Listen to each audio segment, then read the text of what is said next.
Good morning. I'm Hamden District Attorney Anthony Gallouni. I'm joined today by Springfield Police Superintendent Larry Akers and Massachusetts State Police Colonel Jeffrey Noble. 31 years ago, Celestine Perez was murdered and found in Gurdonville Park in Springfield on June 2nd, 1995. She was just 24 years old, a mother of 4 young children, a beloved daughter, sister, and aunt, and part of a large extended family here in the city of Springfield. For more than 3 decades, her family has lived with the pain of her loss and the unanswered question of who took her life. Today, we can finally provide that answer. Following extensive investigative work over the last year, including the use of cutting-edge forensic testing led by the Unresolved and Unidentified Case Investigation Unit of the Hamden District Attorney's Office, the Springfield Police Department, and with the support of the Massachusetts State Police, there is sufficient evidence to conclude that Joseph James Saravalo Jr. killed Celestine Perez in the early morning hours of June 2, 1995. Saravalo died in 2013.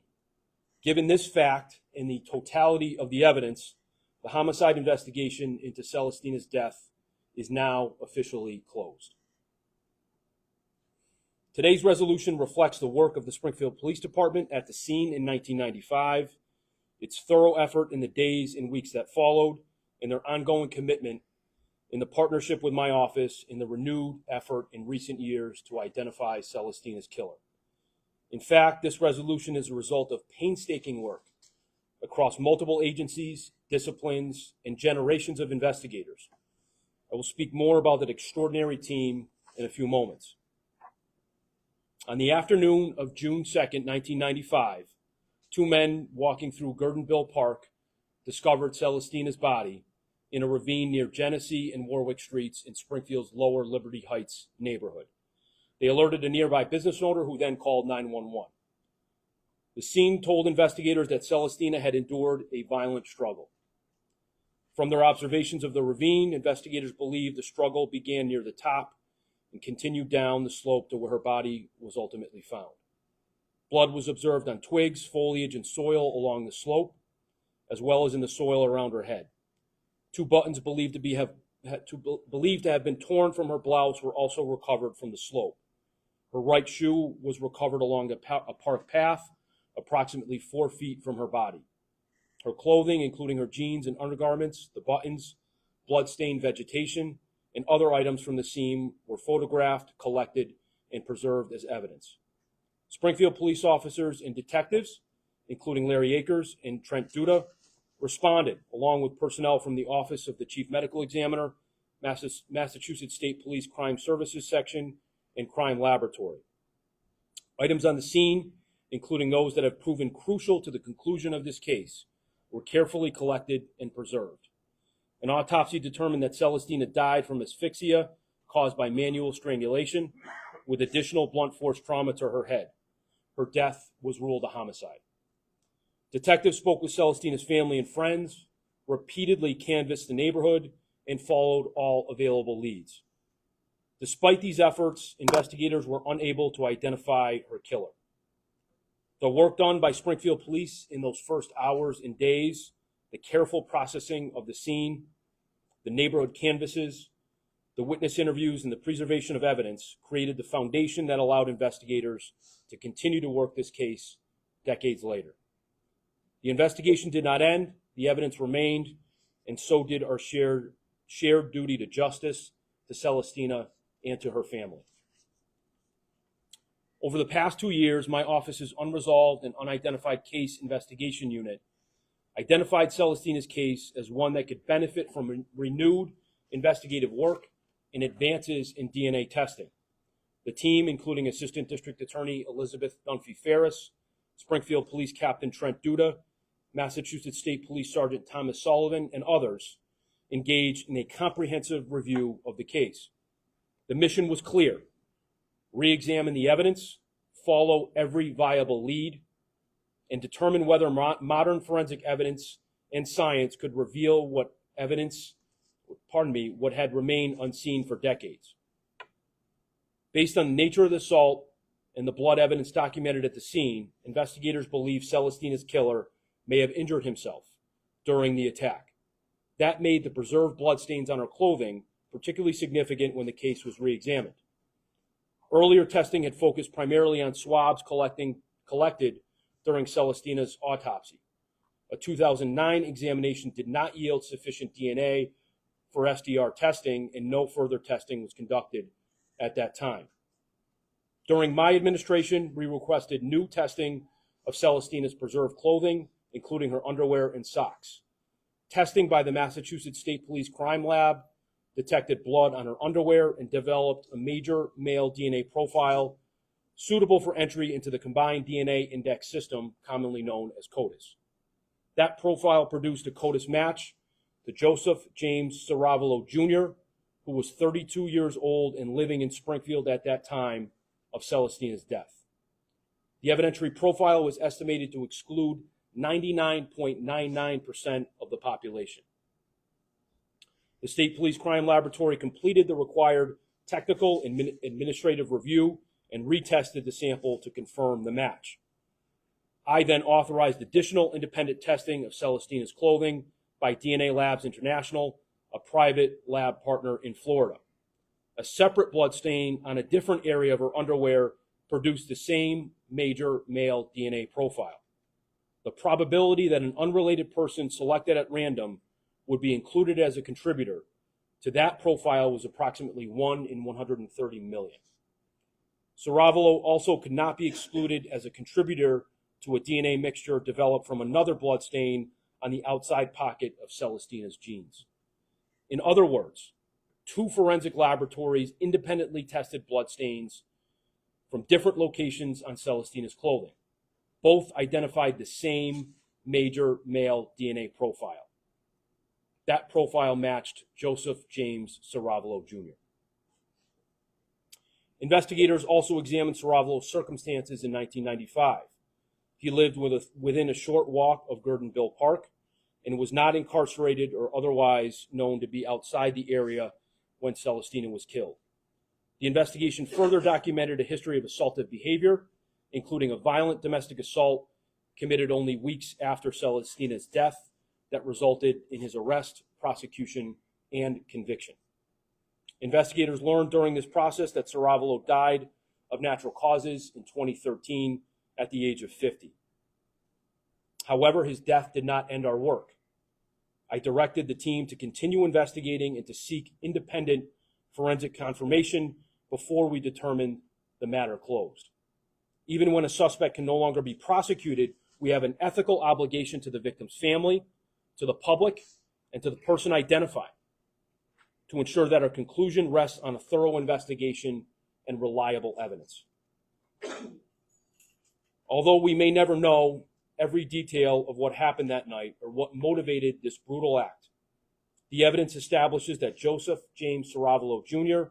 assaulted and killed Celestina Perez in the early morning hours of June 2nd, 1995. In fact, if Saravalo were alive today, he would be charged with the murder of Miss Celestina Perez. But there will be no courtroom verdict. That is a painful fact, and it is not the outcome Celestina, the public, or her family deserves. But there is now an answer. There is no longer any mystery. And after 31 years, the murder of Celestina Perez is no longer unresolved. Members of our investigative team and I met with Celestina's family to share these findings before speaking publicly today. I admire their strength and their grace. Sometimes justice is swift. An assailant is identified and taken into custody within hours or days. In other cases, justice is delayed, and the truth takes years, even decades, to reveal itself. Celestina's family never forgot her. Her justice remained their pursuit through these many years. They carried her memory, lived with unanswered questions, and waited with extraordinary patience and strength. Nothing we announce today can return Celestina to the children who grew up without their mother. or erase the grief her family has carried for 31 years. We remain sorrowful with them, but we hope that this work brings some measure of peace and closure. Murder cases are not solved by one person, and unresolved or cold cases are not solved easily. They are solved through persistence, collaboration, and the willingness to look again, to revisit old evidence with new technology, and to ask whether science can now answer questions it could not answer before. I want to recognize the members of my office's Unresolved and Unidentified Case Investigation Unit, Assistant District Attorney Elizabeth Dunphy-Ferris, Assistant District Attorney Carrie Kohler, Massachusetts State Police Sergeant Thomas Sullivan, Massachusetts State Police Trooper Angela Delano, investigators Thomas Speck and Thomas Kennedy, and Unit Coordinator Cassidy Seaver. Their commitment to this work, their collective expertise, and their dogged work ethic made today possible. I believe we have the best unit of professionals in the state doing this work. I am grateful and proud to call them my team.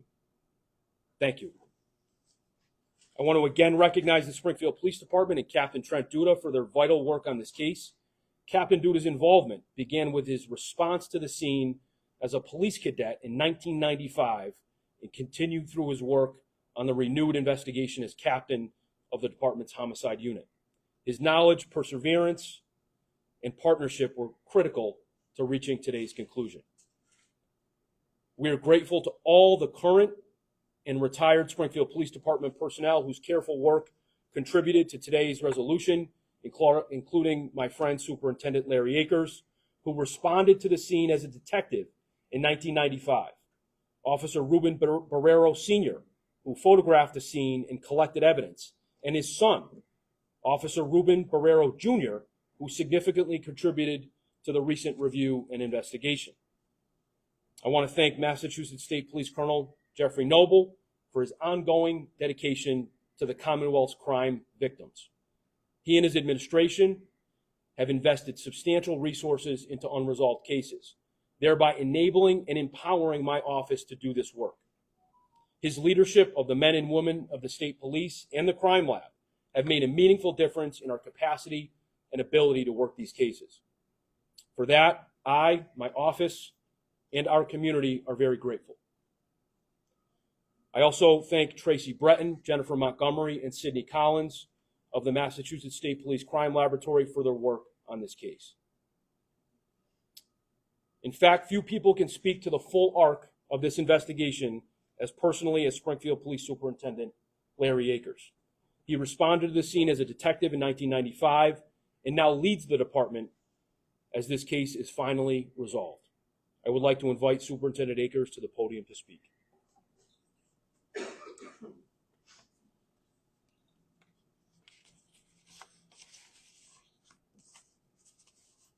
Good morning, everyone, and thank you for being here. Today we're here to announce the resolution of the 31-year-old case. But before I speak on that, I'd like to address the family of Celestine Perez directly. On behalf of myself and the Springfield Police Department, I want to say that I'm truly sorry. I'm sorry for the loss that you suffered so many years ago. And I'm sorry for how long it's taken to bring the answers to you and bring the peace that you deserve. At this bittersweet time, our prayers will always be with you and your family.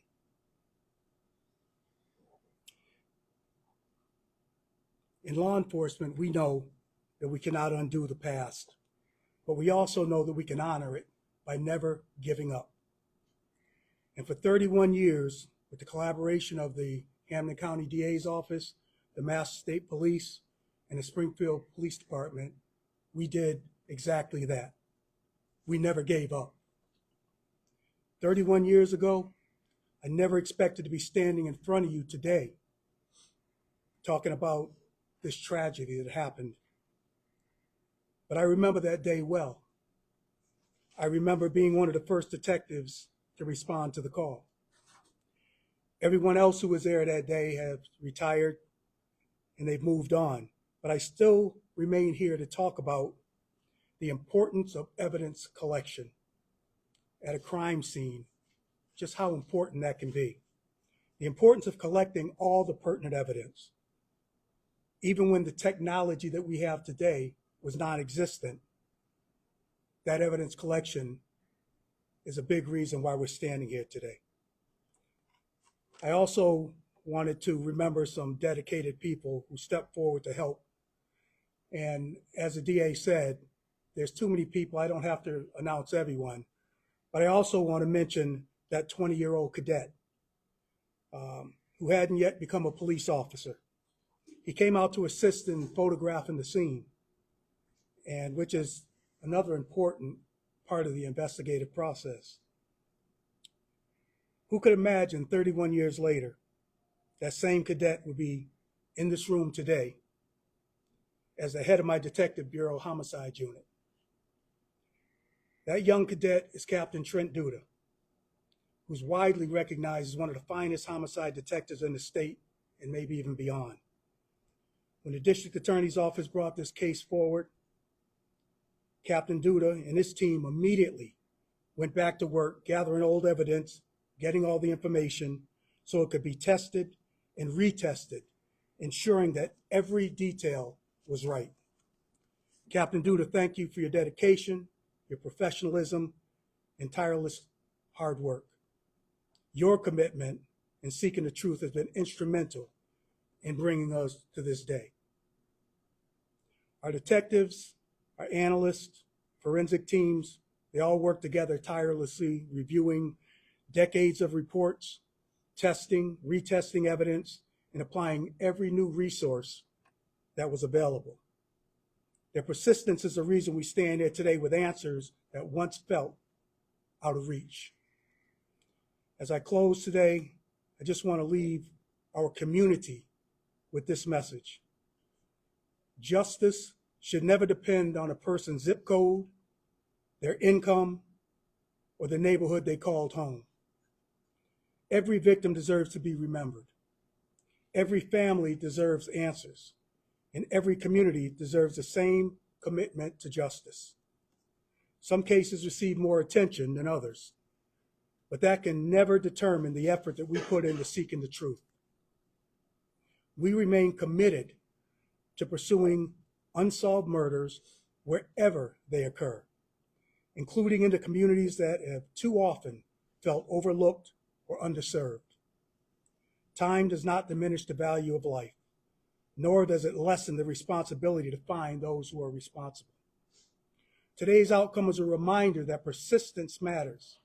It shows that how law enforcement, prosecutors, forensic scientists, and the community refuse to give up.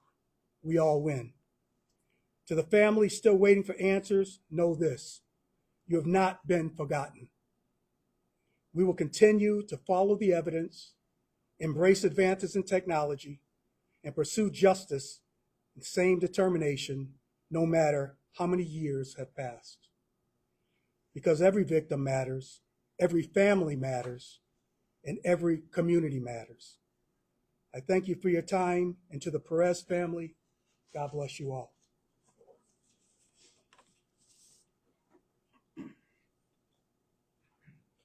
Thank you, Superintendent Akers. As I mentioned, the Massachusetts State Police was also an essential partner in this investigation. I would now like to invite Massachusetts State Police Colonel Jeffrey Noble to offer remarks.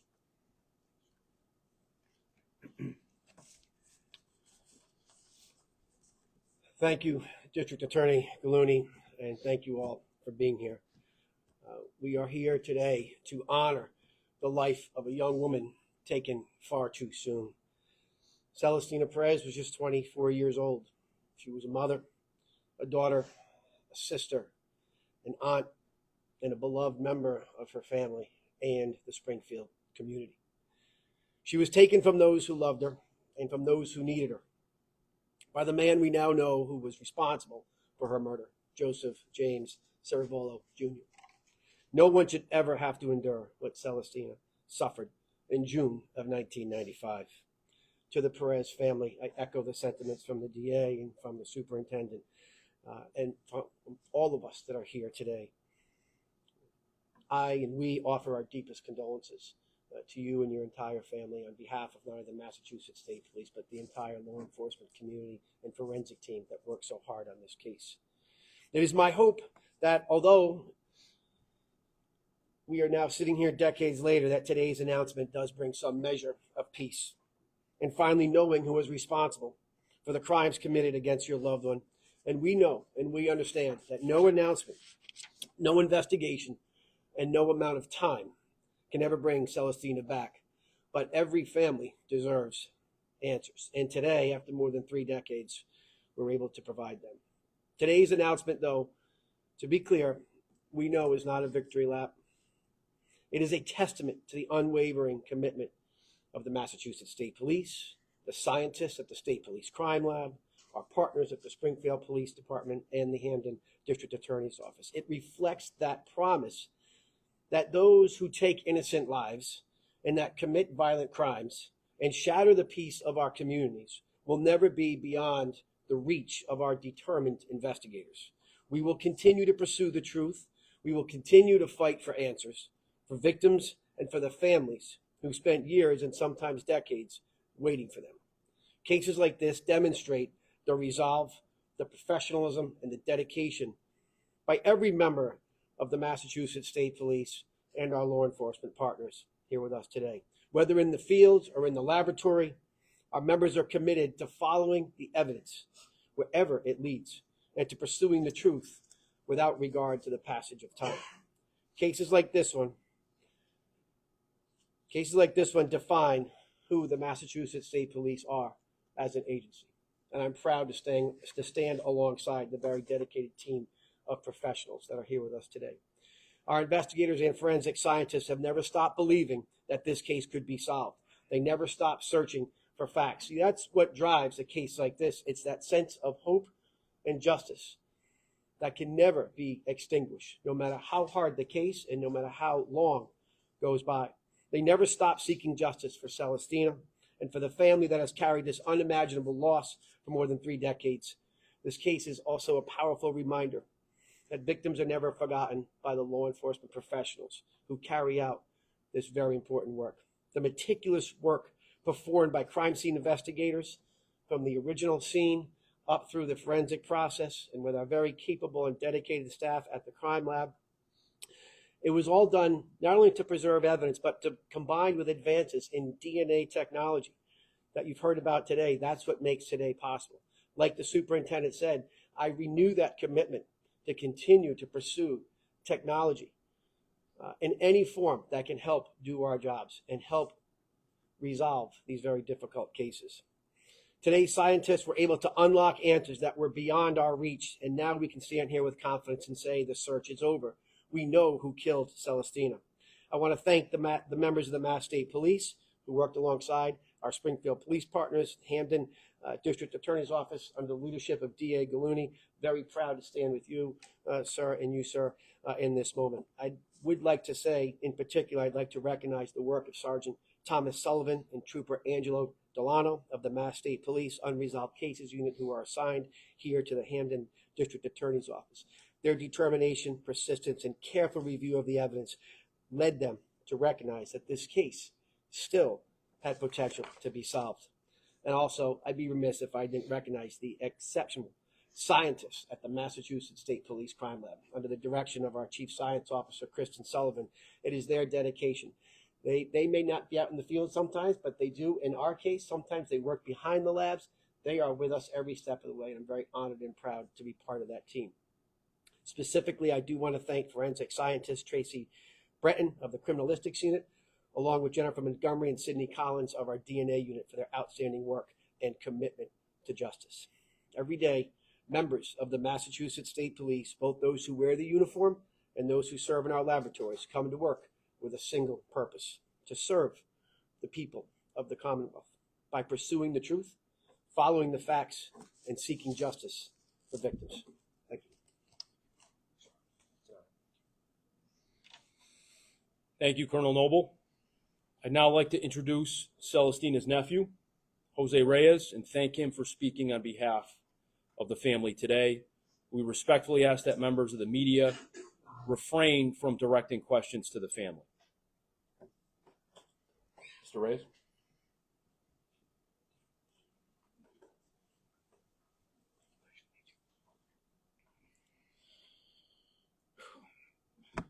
Good afternoon, everyone. Thank you for being here today. Today, my family closes a chapter that has remained open for 31 years.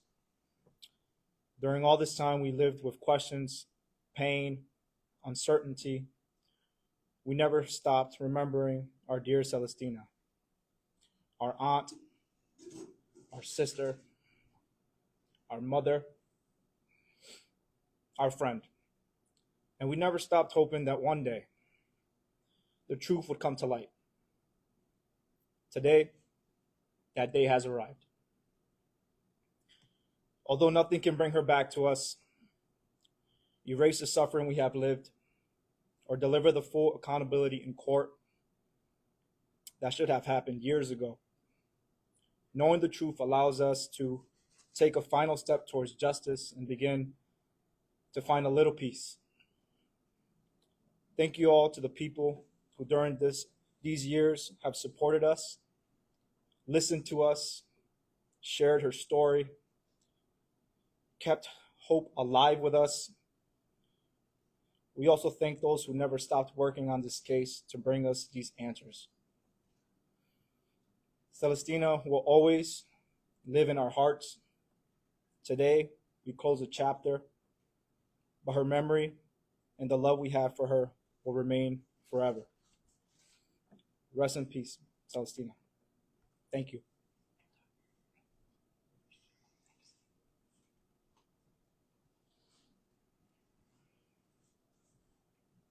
Jose, thank you for sharing those heartfelt words on behalf of your family.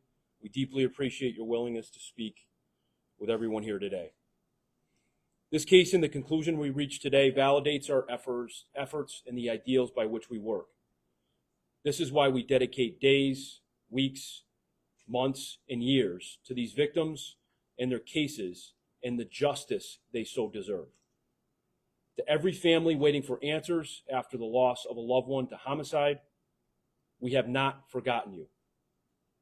The passage of time does not diminish the value of your loved one's life, and it does not cause us to relent in our duty to seek the truth and deliver justice. Celestina Perez was a mother, a daughter, a sister, and an aunt. She was loved. Her life mattered. Today, after 31 years, we can finally say that the person responsible for taking her life has been identified. This is why we never forget, why we never quit. Thank you.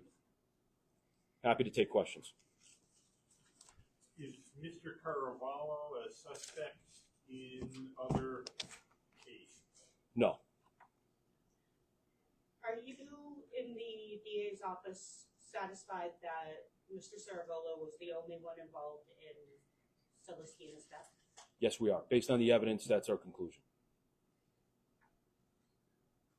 What led her to be in the park? That we don't know. We and the investigators in 1995 retraced her steps. We're not sure how she got there, if that was voluntary or not. That was never something that we could determine definitely. Did they know each other? I know. We have no reason to believe they knew each other. What specific technology stood out when solving this case? It was really the ability to take a very small amount of a sample and derive a DNA profile from it. When you look at the evolution of DNA and larger forensic technology, that's really one of the significant points of trajectory where we can do more with less. And that is really a game changer for a lot of cases where, decades ago, there was evidence, it was preserved, but it just wasn't enough from which we could get any information. Now that technology has advanced in that space in a great deal. And there's obviously a lot of other technologies we're leveraging in our work, but in this case, that was probably foremost. And how will solving of this case and that technology maybe cases that are either cold cases or current ones that are still open? Yeah, we are leveraging new technologies in old cases. We're applying those technologies to cases that didn't have the benefit of them when they happened. We're working dozens and dozens of cases at any one time up to our capacity, and we're hopeful that we'll continue to solve cases like this. How frequently Yes. is a case solved by the cold case unit? I would say our record is rather clear here in the Hampden District Attorney's Office with our partners across the county and the Mass State Police. We've solved, upwards of 10 in my administration over the last 12 years, which I think would at least rival any other place in this Commonwealth and beyond.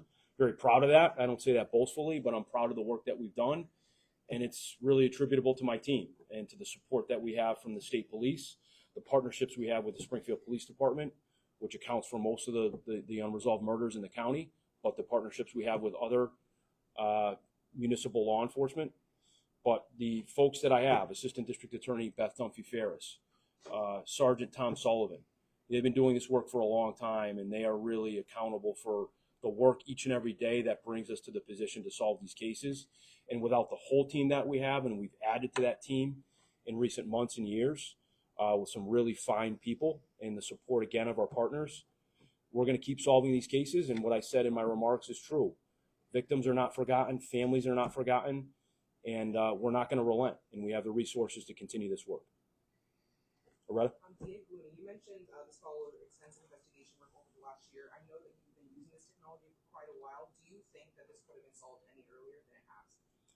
Not necessarily. I think there was a convergence of technology and resources and a focus on the case.